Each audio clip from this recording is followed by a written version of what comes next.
Metpally MLA camp కార్యాలయంలో Korutla MLA doctor Kalvakuntla Sanjay press meet. నిన్నటి పాదయాత్ర నేను అనుకున్న దానికన్నా ఎక్కువగా సక్సెస్ అయింది.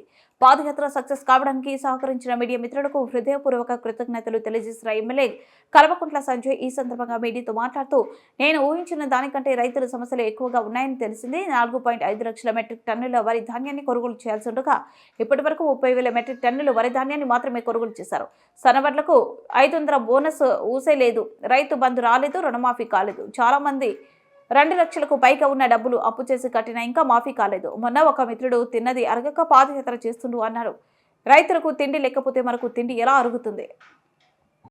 కార్యక్రమం చేయబోతున్నాం. బ్రహ్మాండంగా ప్రజల పక్షాన కొట్లాడుతూనే ఉంటాము. ప్రజల పక్షాన నేను 100% ఇంతమందికి ఏం చెప్పింది, కాన్ఫిడెంట్గా ఉన్నాయి. ఇవాళ ఇప్పుడు రైతు బంధు అయితే రాదు ఈసారి, దానికి వీళ్ళు డబ్బులన్నీ ఎక్కడికో పోయినాయి ఆల్రెడీ అని అనిపిస్తూ ఉంది. కానీ అట్లీస్ట్ ఇప్పుడు వరి కొనుగోలు ఉండేది. వరి కొనుగోలు అయితే 100% ఇప్పుడు 100% మేము చేసిన తర్వాత నేను వాళ్ళని కూర్చొని డైరెక్ట్ ఫిగర్స్ అడిగినాము, నెంబర్స్ అడిగినాము నిన్న. సో దాని శాతం వీళ్ళు ఇప్పుడు పెంచుతారండి. పెంచడానికి పోతే తప్పకుండా మళ్ళీ ముందు కూడా 100% మా ఆదినాయకత్వంతో మాట్లాడి వాళ్ళందరినీ తీసుకొచ్చి మళ్ళీ భవిష్యత్తులో కూడా అవసరమైతే ప్రజల కోసం ఇంకా పాదయాత్రలే కాదు, ఇంకా వేరే విధాలు కూడా అవసరం వస్తే ఎట్లా గవర్నమెంట్ మీద ప్రెషర్ పెట్టాలో కూడా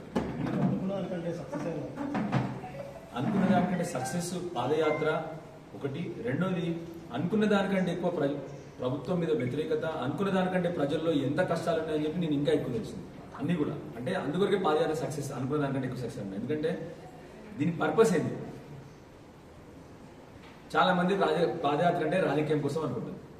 వాళ్ళే అన్నారు, ఈయన పని లేదు, ఇప్పుడు 4 ఏళ్ల తర్వాత ఎలక్షన్ ఎందుకు ఇస్తున్నా అన్నారు. అంటే రాజకీయం కోసం కాదన్న పర్పస్. పర్పస్ ఏంది? ప్రజల కష్టాలు ప్రభుత్వం వరకు చేరదీయాలి, అది తెలిసింది. రెండోది, ప్రజల కష్టాలు ఇంకేమున్నాయో కూడా తెలిసినాయి మనకి. రైతుల కొరకు స్టార్ట్ చేస్తే మిగతా రంగాల వాళ్ళు, మిగతా వర్గాల వాళ్ళు అందరూ కూడా వచ్చి వాళ్ళ కష్టాలు చెప్పింది. కాబట్టి